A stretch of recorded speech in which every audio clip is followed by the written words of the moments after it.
ವಿಶ್ವಗುರು ಮಹಾಮಾನವತಾವಾದಿ ಗುರು ಬಸವಣ್ಣನವರು ನಡೆದಾಡಿರ್ತಕ್ಕಂಥ ಒಂದು ಪುಣ್ಯ ಭೂಮಿ ಬಸವ ಕಲ್ಯಾಣ. 770 ಅಮರಗಣಗಳು ನಡೆದಾಡಿರ್ತಕ್ಕಂಥ ಒಂದು ಪಾವನ ಕ್ಷೇತ್ರ.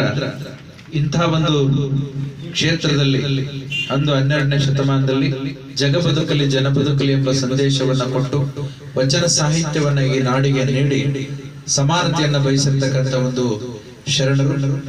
ಅಂತ ಒಂದು ಶರಣರ ಸಾಲಿನಲ್ಲಿ ನಮ್ಮ ವರದಾನಿ ಗುಡ್ಡಾಪುರ ದಾನಮ್ಮ ಅವರು ಒಬ್ಬರು. ಇಂಥ ಒಂದು ಶರಣೆ ಬಸವ ಕಲ್ಯಾಣದ ಪೂರ್ವಕ್ಕೆ ನಾರಾಯಣಪುರದ ಗುಣತೀರ್ಥವಾಡಿಯಲ್ಲಿ ಅವರ ಒಂದು ತಪೋಷ್ಠಾನ ಮಾಡಿರ್ತಕ್ಕಂಥ ತಪ ಅನುಷ್ಠಾನವನ್ನ ಮಾಡಿರ್ತಕ್ಕಂಥ ಲಿಂಗ ಯೋಗವನ್ನ ಮಾಡಿರ್ತಕ್ಕಂಥ ಒಂದು ಜಾಗದಲ್ಲಿ ಕಲ್ಯಾಣ ಮಹಾಮನೆಯಿಂದ ನಾವು ಪ್ರತಿ ವರ್ಷನೂ ಸಹಿತ ದಾನಮ್ಮನ ಉತ್ಸವ ಜೊತೆಗೆ ಶರಣ ಸಮಾಗಮ ಕಾರ್ಯಕ್ರಮವನ್ನ ಆಯೋಜಿಸಿದ್ದೇವೆ.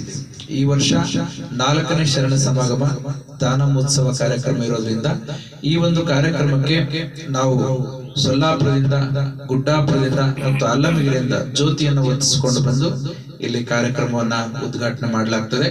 ಇಂಥ ಒಂದು ಕಾರ್ಯಕ್ರಮಕ್ಕೆ ನಾಡಿನ ಅನೇಕ ಪೂಜ್ಯರು, ಅನುಭಾವಿಗಳು, ಚಿಂತಕರು, ಸಾಹಿತಿಗಳು, ಬಸವ ಭಕ್ತರು, ಬಸವಾಭಿಮಾನಿಗಳು ಪಾಲ್ಗೊಳ್ಳಲಿದ್ದು ತಾವು ತಮ್ಮ ಸಹಕುಟುಂಬ ಪರಿವಾರದೊಂದಿಗೆ ಈ ಕಾರ್ಯಕ್ರಮಕ್ಕೆ ಆಗಮಿಸಬೇಕಂತ ತಿಳ್ಕೊಂಡು ಹೇಳ್ತಾ ಇವತ್ತು ಪರುಷಕಟ್ಟೆಯಲ್ಲಿ ಸಿದ್ದರಾಮೇಶ್ವರ ಸ್ತೋತ್ರ ಪಠಣ, ಬಸವ ಸ್ತೋತ್ರ ಪಠಣವನ್ನ ಪ್ರಾರಂಭ ಮಾಡಿ ನಾವು ಇಲ್ಲಿಂದನೇ ಜ್ಯೋತಿ ಯಾತ್ರೆಗೆ ಹೊರಡ್ತಾ ಇದ್ವಿ.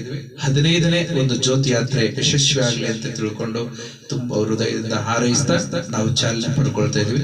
ಜೈ ಗುರು ಬಸವೇಶ, ಹರ ಹರ ಮಹಾದೇವ್.